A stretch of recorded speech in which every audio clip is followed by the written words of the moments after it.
Zuby, you were dynamite during COVID, mainly because you were actually giving out real health advice about taking care of yourself, taking care of your body, working out. Why does that advice come from you, a rapper, obviously, and not a coach, and I know you're a lot more than that, but not the CDC?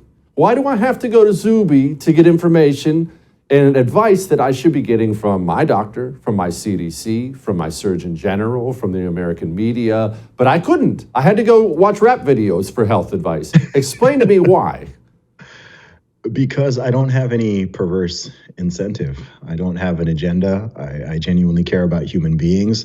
I care a lot about health and fitness and nutrition and exercise. I've been talking about it since way before it was cool. I myself have been on my fitness journey for over 20 years at this point. I've been training regularly for 20 years and I've learned a lot during the time. And I genuinely love helping people. And I also just, one of the things with that whole idea, and I don't want to even get so political with it at all, but there's not, how would I put it? There's not a lot of incentive for people to be honest with such matters and such issues, right? There's not a lot of money in telling people to take vitamin D. There's not a lot of money in telling people to exercise and go to the gym and manage their body weight, let alone to fast or anything like that. So with the powers that be, whether they are politicians or they're in big pharma or they're in the food industry or anything like that, even some of the medical doctors and people involved in the healthcare world, unfortunately, there are so many perverse incentives that are out there. So oftentimes, if you want to get something that's just unbiased and no one is being sort of enumerated or compensated for pushing certain ideas and ideologies or even products, then sometimes you're going to have to just go to your local gym bro or go to that dude on Twitter who's just trying to inform people. And I think that's the reality of it. I look at a lot of things through the lens of incentives. And I think if you can understand incentives and disincentives, then it explains a lot of the behavior that you see out there. One of the things that's difficult for a lot of people who haven't been on some 20-year fitness journey, right now they're sitting here, they're watching, they're fat, their knees hurt, their hips hurt, they don't sleep well. They know they want to make some changes, and that's how it starts. But they don't know where to begin, Zuby. Right now, there are people watching us right now who are 300 pounds and they're out of shape and they've never had a fitness coach or motivation, and they don't know where to start. They're not going to look like you tomorrow, so it all seems really quite hopeless. How does that person begin? Where does that person begin? Yeah, so the most important part, I would say, actually, is to begin. I think the truth is that deep down, most people generally, even if you haven't researched nutrition a lot or you haven't learned a lot about exercise and physiology, most people have a pretty strong inkling of, most people know that an apple is healthier than, Cheetos. People know that eating a giant, large Domino's pizza full of cheese and calories is not as good as eating a plate of chicken and rice or whatever it is.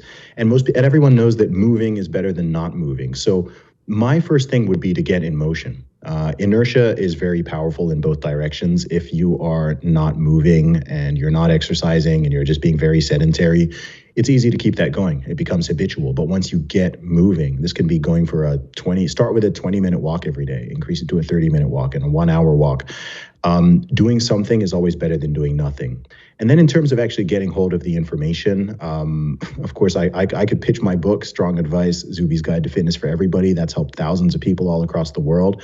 I wrote it to be very simple and concise and easy and quick to read and to go back to and reference. And whether you're trying to build muscle or you're trying to lose weight, burn fat, whatever your goal is, that book has helped a ton of people out. I wrote it specifically to help answer that question for a lot of people without making stuff overtly complicated. But like I said, yeah, I think the first thing is to get in motion.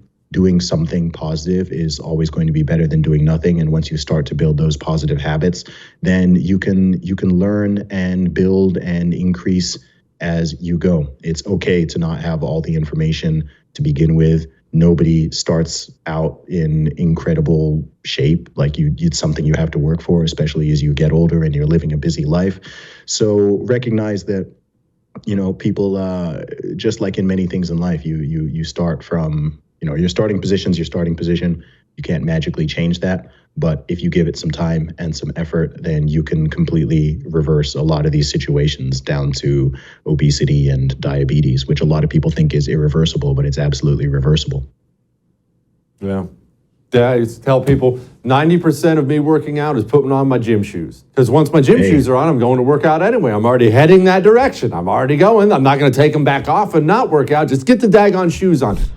Support the First TV today and get instant access to exclusive specials like Who is Ron DeSantis, the history of FBI scandals, and America's worst presidents. Visit thefirsttv.com/support or download the First TV app to become a supporter and start watching today.